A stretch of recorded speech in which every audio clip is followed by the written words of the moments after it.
Salut à tous, alors aujourd'hui on va parler de Saw 2 très rapidement avec un montage assez simple. Je suis désolé mais je vais expliquer ça très vite tout de suite. Je suis en internat et ça va changer directement sur la chaîne parce que je monte sur ce PC où je mets mes notes.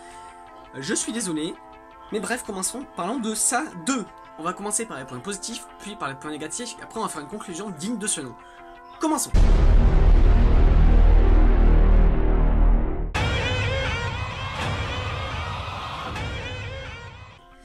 Alors en point positif, on va commencer par l'intro du film qui est inspiré à ce qui paraît d'une histoire vraie, sur deux gays qui vont se faire fracasser, puis un mec va se faire jeter à l'eau et il va se faire dévorer par ça. Je trouvais cette scène incroyablement géniale, je trouvais la réalisation épatante, la musique était cool, le rythme était bon, le sous-texte sur les gays au moment où le film se passe, c'est bien amené et c'est génial, et je suis un peu triste qu'ils n'ont pas poussé ça loin. En deuxième, on va aussi parler de la scène de redécouverte des personnages que je trouvais très bien amené par des transitions de malade, parce que le film a des putains de transitions pendant tout le film. Je peux parler de la transition, j'adore parler de transition. Étoile, puzzle, où ça va par les étoiles et puis après ça va zoomer et ça va être sur le puzzle, ça va être stylé, ou bien par le sang, un mec va se trancher les veines, il va y avoir des gouttes de sang et les gouttes de sang vont réveiller une personne et c'est bien amené. Et puis après il y a une scène d'horreur avec une petite qui va se faire dévorer par Gripsou à côté d'un stade. C'est extrêmement bien fait, extrêmement bien amené, c'est assez flippant même si c'est pas ultra emblématique comme la scène du trottoir avec le mec qui a son imperméable jaune. Ben c'est pas autant emblématique que ça, mais c'est tout aussi flippant et tout aussi bien amené et c'est génial. Mais avant ça, il y a une scène aussi où ils vont se retrouver dans une table, où ils vont faire à la Friends, à la Breakfast Club, et c'est très bien, c'est sympathique, c'est joli, c'est mignon, et ça fait du bien, un peu de gentillesse dans le long métrage, et c'est cool en plus, on les aime bien ces personnages. Et puis après, ça part en horreur avec les biscuits qui vont nous dire la scène, qui vont nous expliquer comment Stanley est mort, avec chaque biscuit a un mot, et chaque loser a un mot, et ils vont faire, je crois que c'est « Vous n'avez pas pu sauver Stanley, il a été coupé par Gripsou », vous voyez le délire. Et c'est super bien amené. Par contre après, ça part en horreur avec des biscuits qui se transforment en monstres bizarres de corps humain. Et là, c'est tout le problème du métrage. Le film ne sait pas se stabiliser entre l'horreur et la comédie. Il fait des caisses H24 et c'est long. La scène est très longue, je suis désolé. La scène est hyper chiante. Et c'est dommage parce qu'elle avait super bien commencé. Et là, vous allez voir après dans les points négatifs, c'est comme ça pendant tout le film. Comme ça.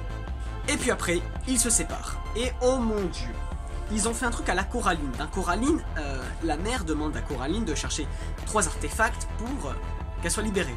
Là, ils sont 5 je crois, donc il y a 5 artefacts, ils doivent se séparer. Et ça dure plus d'1 heure la scène, elle est affreuse, on se fait chier, on sait très bien qu'est-ce qui va se passer. Flashback, la meuf va entrer, ou le mec va entrer dans une des pièces, flashback, Gripsou arrive, et puis après il va trouver l'artefact, et il va se barrer. C'est ça pendant les 5, c'est chiant. Autant la meuf de Beverly, c'est super bien amené, parce qu'un twist final de l'immeuble abandonné, c'est super bien fait, et même la bande-annonce avait super bien retranscrit la scène. Mais alors Richie, ça part en bigouille dans Destroy, il y a les humains. C'est chiant et c'est nul. Enfin, c'est un peu dommage. Mais vraiment, le reste du film, c'est comme ça. C'est bien au début, puis c'est dommage à la fin.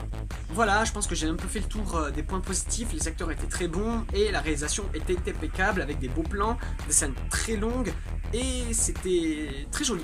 C'était très beau des fois, avec des bonnes lumières. Surtout avec la fin quand elle se transforme en araignée avec des lumières bleues qui sont très belles. Bref, parlons des points négatifs.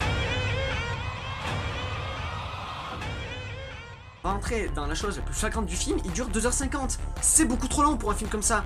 Et c'est chiant. Peut-être c'est moi, mais je trouvais chiant, et même la fin. Et parlons de la fin.